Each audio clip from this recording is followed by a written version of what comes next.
Hi friends, എല്ലാവർക്കും നമസ്കാരം. Learn ICT skill YouTube ചാനലിൻ്റെ പുതിയൊരു അധ്യായത്തിലേക്ക് എല്ലാവർക്കും സ്വാഗതം. ഇന്ന് നാം പരിചയപ്പെടാൻ പോകുന്നത് സമഗ്രയിലൂടെ ടീച്ചിങ് മാനുവൽ എപ്രകാരമാണ് സബ്മിറ്റ് ചെയ്യേണ്ടതെന്നാണ് പരിചയപ്പെടാൻ പോകുന്നത്. മുൻ അധ്യായത്തിൽ നാം സമഗ്രയിൽ ഒരു അക്കൗണ്ട് എങ്ങനെ ക്രിയേറ്റ് ചെയ്യാമെന്നും ആ അക്കൗണ്ട് ഉപയോഗിച്ച് എങ്ങനെ ലോഗിൻ ചെയ്യാമെന്നും നാം പരിചയപ്പെട്ടു. എല്ലാവർക്കും വീഡിയോയിലേക്ക് സ്വാഗതം. സമഗ്ര ഓപ്പൺ ചെയ്യുന്നതിനായി ആപ്ലിക്കേഷൻ ഗൈഡ് വെബ് റിസോഴ്സ് സമഗ്ര. ഇപ്പോൾ നാം കാണുന്നതാണ് സമഗ്രയുടെ ഹോം പേജ്. ഇതിനകത്ത് നാം സൈനപ്പും ലോഗിനും പരിചയപ്പെട്ടു. ഇതിൽ നാം ഓൾറെഡി അക്കൗണ്ട് ക്രിയേറ്റ് ചെയ്തതുകൊണ്ട് നാം ലോഗിൻ ആണ് പ്രസ് ചെയ്യേണ്ടത്. ലോഗിൻ ക്ലിക്ക് ചെയ്യുന്നു. തുടർന്ന് വരുന്ന വിൻഡോയിൽ നമ്മുടെ യൂസർ നെയിമും പാസ്വേഡും എൻ്റർ ചെയ്യുക. യൂസർ നെയിം പാസ്വേഡ് നൽകിയതിനു ശേഷം ലോഗിൻ ക്ലിക്ക് ചെയ്യുക. ഇപ്പോൾ നാം കാണുന്നതാണ് സമഗ്രയുടെ ഡാഷ്ബോർഡ്. ഈ ഡാഷ്ബോർഡിൽ നാം നിരവധിയായ ലിങ്കുകൾ കാണുന്നുണ്ട്. Vacation training, class room presentation, upload resources, teachers plan, my plan തുടങ്ങിയ നിരവധി ലിങ്കുകൾ ഇതിനകത്ത് നമുക്ക് കാണാൻ സാധിക്കും. നമുക്ക് ടീച്ചിങ് മാനുവൽ സബ്മിഷനുമായി ബന്ധപ്പെട്ട് ഓപ്പൺ ചെയ്യേണ്ടത് ടീച്ചേഴ്സ് പ്ലാൻ എന്ന ലിങ്കിലാണ് നാം ക്ലിക്ക് ചെയ്യേണ്ടത്. ടീച്ചേഴ്സ് പ്ലാൻ ക്ലിക്ക് ചെയ്യുന്നു. തുടർന്ന് വരുന്നത് ഒരു പുതിയ പേജാണ്. അവിടെ നാം ഏത് ക്ലാസ്സിലേക്കുള്ള ടീച്ചിങ് മാനുവലാണോ സബ്മിറ്റ് ചെയ്യേണ്ടത് അതിൻ്റെ വലതുഭാഗത്തായിട്ട് നമ്മൾ ആ കാര്യങ്ങൾ സെലക്ട് ചെയ്യേണ്ടതുണ്ട്. മീഡിയം സെലക്ട് ചെയ്യുന്നു. Malayalam standard 7, subject Malayalam, chapter 1 ഓർമ്മയുടെ ജാലകം. ഇപ്പോൾ നാം സെലക്ട് ചെയ്ത 7ാം ക്ലാസ്സിലെ മലയാളത്തിൻ്റെ 1ാമത്തെ അധ്യായമാണ് ഇവിടെ സെലക്ട് ചെയ്തത്. ഇടതുവശത്തായി ലിസ്റ്റ് ചെയ്യുന്നത് 1ാമത്തെ ചാപ്റ്ററുമായി ബന്ധപ്പെട്ടുള്ള ലേണിംഗ് ഔട്ട്കംസ് ആണ് ഇടതുവശത്തായി ലിസ്റ്റ് ചെയ്യുന്നത്. അടുത്ത് നാം ചെയ്യേണ്ടത് ഇതിൽ ഏത് ലേണിംഗ് ഔട്ട്കവുമായി ബന്ധപ്പെട്ടുള്ള പ്ലാനാണ് നമുക്ക് തയ്യാറാക്കേണ്ടത്. ആ ലേണിംഗ് ഔട്ട്കത്തിൽ ക്ലിക്ക് ചെയ്യുക. ഇവിടെ ഞാൻ 1ാമത്തെ ലേണിംഗ് ഔട്ട്കം ക്ലിക്ക് ചെയ്യുന്നു. 1ാമത്തെ ലേണിംഗ് ഔട്ട്കം ക്ലിക്ക് ചെയ്യുമ്പോൾ പുതിയൊരു പേജിലേക്ക് വരുന്നു. ആ പേജ് പരിശോധിക്കുകയാണെങ്കിൽ നമ്മൾ സെലക്ട് ചെയ്ത ലേണിംഗ് ഔട്ട്കവുമായി ബന്ധപ്പെട്ടുള്ള ആക്ടിവിറ്റീസുകളാണ് അടുത്ത പേജിൽ ഇപ്പോൾ ലിസ്റ്റ് ചെയ്തിരിക്കുന്നത്. നാം സെലക്ട് ചെയ്ത ലേണിംഗ് ഔട്ട്കവുമായി ബന്ധപ്പെട്ടുള്ള ആക്ടിവിറ്റീസുകൾ. ഇതിൽ ഏത് പ്രവർത്തനമാണ് നാം കൊടുക്കേണ്ടത് അത് നമ്മൾ സെലക്ട് ചെയ്യുക. ഉദാഹരണത്തിന് ഞാൻ 2ാമത്തെ ആക്ടിവിറ്റിയാണ് കൊടുക്കാൻ ഉദ്ദേശിക്കുന്നതെങ്കിൽ ഞാനത് ക്ലിക്ക് ചെയ്യുന്നു.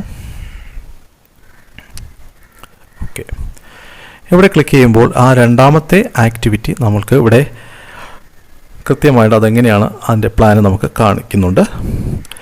അടുത്ത് നാം ചെയ്യേണ്ടത് ഈ ആക്ടിവിറ്റിയുടെ അവസാന ഭാഗത്തായി കസ്റ്റമൈസ് എന്നൊരു ബട്ടൺ നമുക്ക് കാണാൻ സാധിക്കും.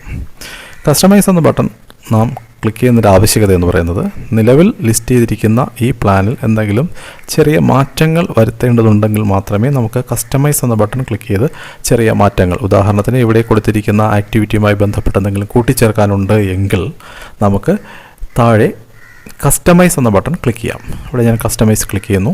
കസ്റ്റമൈസ് എന്ന ബട്ടൺ ക്ലിക്ക് ചെയ്യുമ്പോൾ ഇത് എഡിറ്റിങ്ങിന് വേണ്ടിയുള്ള അല്ലെങ്കിൽ നമുക്ക് മാറ്റം വരുത്താനുള്ള ആ മോഡിലോട്ട് മാറും. നമുക്കിവിടെ ഏത് ഭാഗത്താണ് മാറ്റം വരുത്തേണ്ടത് അവിടെ നമുക്ക് കഴ്സർ ക്ലിക്ക് ചെയ്യുക.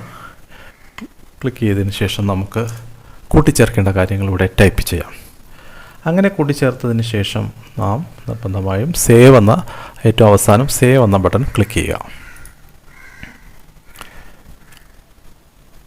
ഇപ്പോൾ നാം 1ാമത്തെ ലേണിംഗ് ഔട്ട്കവുമായി ബന്ധപ്പെട്ടുള്ള ഒരു ആക്ടിവിറ്റിയുടെ പ്ലാൻ അവിടെ സെലക്ട് ചെയ്ത് കഴിഞ്ഞു. ഈ പ്ലാൻ നമുക്ക് സബ്മിഷനായി കൊടുക്കണമെങ്കിൽ വീണ്ടും നമുക്ക് ഡാഷ്ബോർഡിൽ പോവുക. അവിടെ മൈ പ്ലാനിൻ്റെ സെക്ഷനിലോട്ട് വരിക. മൈ പ്ലാൻ ക്ലിക്ക് ചെയ്തതിനു ശേഷം വീണ്ടും വലതുഭാഗത്ത് നാം നേരത്തെ ഏത് ക്ലാസ്സിലേക്കുള്ളതാണോ സെലക്ട് ചെയ്ത് ആ ക്ലാസ് തന്നെ വീണ്ടും സെലക്ട് ചെയ്യുക. Malayalam medium 7ാം class, subject Malayalam, ഓർമ്മയുടെ. ഇവിടെ നോക്കുകയാണെങ്കിൽ നമ്മുടെ പ്ലാനിൽ ആ ലേണിംഗ് ഔട്ട്കവുമായി ബന്ധപ്പെട്ട 2 ആക്ടിവിറ്റികൾ ഞാൻ സെലക്ട് ചെയ്തിട്ടുണ്ട്. നമുക്ക് ഇത് സബ്മിഷന് വേണ്ടി നൽകുന്നതിന് വേണ്ടി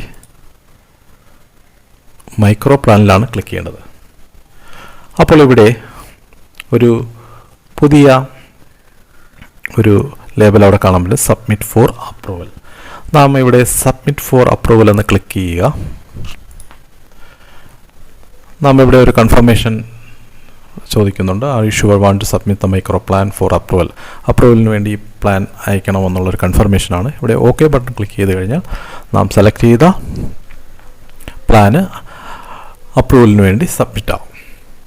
ഞാനിവിടെ തൽക്കാലം ഇവിടെ ചെയ്യുന്നില്ല, ക്യാൻസൽ ചെയ്യുന്നു. തുടർന്ന് ഇതേ സമാനമായ രീതിയിൽ വീണ്ടും നമുക്ക് ഡാഷ്ബോർഡിൽ വന്നിട്ട് മറ്റു ക്ലാസ്സുകളിലേക്കും അല്ലെങ്കിൽ നാം നേരത്തെ കൊടുത്ത അതേ ക്ലാസ്സിൽ മറ്റു വിഷയവുമായി ബന്ധപ്പെട്ടും നമുക്ക് ചെയ്യാവുന്നതാണ്. ഇപ്പോൾ നാം പരിചയപ്പെട്ടത് സമഗ്രയിലൂടെ ടീച്ചേഴ്സ് പ്ലാൻ അപ്രൂവലിനായി സബ്മിറ്റ് ചെയ്യുന്നത് എങ്ങനെയാണെന്നാണ് നാം പരിശോധിച്ചത്. വളരെ സിമ്പിളായിട്ടുള്ള ഒരു ട്യൂട്ടോറിയലാണ്.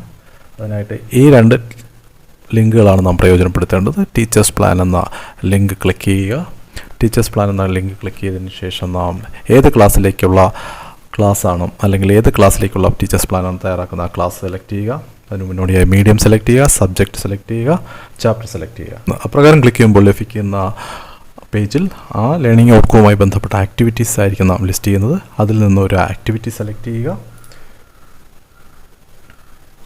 ആ ആക്ടിവിറ്റീസിൽ എന്തെങ്കിലും മാറ്റം വരുത്തണമെന്നുണ്ടെങ്കിലാണ് നാം കസ്റ്റമൈസ് ക്ലിക്ക് ചെയ്യേണ്ടത്. കസ്റ്റമൈസ് ക്ലിക്ക് ചെയ്ത് നമുക്ക് അവിടെ മാറ്റം വരുത്തിയതിന് ശേഷം സേവ് ചെയ്യുക. അതിനുശേഷമാണ് നാം സബ്മിഷന് വേണ്ടി വീണ്ടും മൈ പ്ലാനിലോട്ട് പോകേണ്ടത്. മൈ പ്ലാനിൽ വന്നു കഴിഞ്ഞാലും വീണ്ടും നാം ക്ലാസ്സും സബ്ജക്റ്റും ചാപ്റ്ററും കൃത്യമായി സെലക്ട് ചെയ്യണം. അവിടെ നാം നേരത്തെ സെലക്ട് ചെയ്ത ലേണിംഗ് ഔട്ട്കവുമായി ബന്ധപ്പെട്ടുള്ള ആക്ടിവിറ്റീസിൻ്റെ ലിങ്ക് അവിടെ കാണും. അത് ക്ലിക്ക് ചെയ്ത് നമുക്ക് സബ്മിഷന് വേണ്ടി നൽകാവുന്നതാണ്. നമ്മുടെ പ്ലാൻ സബ്മിഷന് ശേഷം നമുക്ക് സമഗ്രയിൽ നിന്ന് പുറത്തു പോകുന്നതിനായി വലതുവശത്ത് ക്ലിക്ക് ചെയ്യുക. അതിൽ നിന്നും സൈൻ ഔട്ട് ക്ലിക്ക് ചെയ്യുക. ഇന്നത്തെ ട്യൂട്ടോറിയൽ എല്ലാവർക്കും മനസ്സിലായെന്ന് വിശ്വസിക്കുന്നു. നന്നായി പ്രാക്ടീസ് ചെയ്യുക. വീണ്ടും മറ്റൊരു ട്യൂട്ടോറിയലുമായി കാണുന്നതുവരെ നന്ദി, നമസ്കാരം.